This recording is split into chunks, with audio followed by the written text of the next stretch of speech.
I think this flip clock has a mouse living inside of it. It sounds like he's munching on some tiles or something. Believe it or not, I was able to exterminate the problem, but I'm not sure how I did it.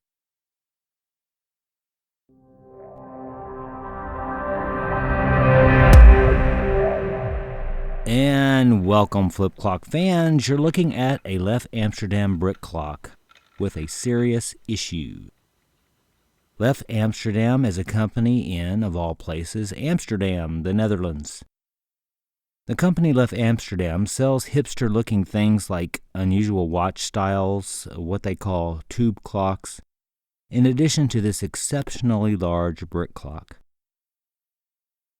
The brick comes in a few color options. I got a hold of one steel white version a few years back for a good price because it was buggered up. It just needed the tile holdbacks adjusted a bit.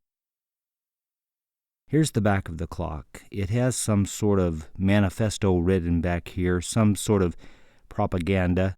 I stopped reading after it said, "Nobody needs a clock." Shameful. Shameful. These are the original batteries. I'll be replacing these today, of course. This is the steel and acrylic front. It literally just slides off the body of the clock. The back of the clock has 6 screws that need to be removed to go a little deeper into the clock if that were necessary. There's a screw hiding behind the battery that needs to be removed. And all that just to remove this bezel thing, but it became obvious fairly quickly that the mouse had built a nest inside here. Well, look at that. It's a medium hard and thick rubber thing with some foam in it. Clearly it's a muffler for the clock motor. And there's the little bitty motor for this big flip clock. It looks to be about the size of a regular quartz clock motor that you might find in any old clock with hands. It's pretty basic looking, but it's not likely a standard clock mechanism. It seems to be geared up to provide a decent amount of torque to move this flip clock. Just taking it off with my handy-dandy Craftsman screwdriver. The long bit here really helped to get those screws out earlier. Now in looking at it, you can see several places that might benefit in a dab of oil, but I wanted to get into it a little to see if there might be a chewed-up gear or something. There's nothing obvious that would be making that degree of noise that we heard earlier. I'm putting some force and resistance on this gear here to see if maybe a restriction in the clock mechanism would bring out a sound. No problem, it's very tight.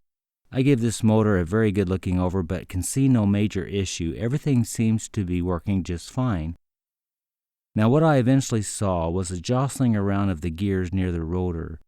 You see, in this motor type, there's a possibility that the motor would start in the wrong direction. There's a gear with angled teeth that seems to be intended to arrest incorrect movement. I think that's what was making the sound. But why all of a sudden it started doing this excessively, I cannot explain. What I don't show is me taking the motor apart, discovering the gear, and oiling and replacing everything.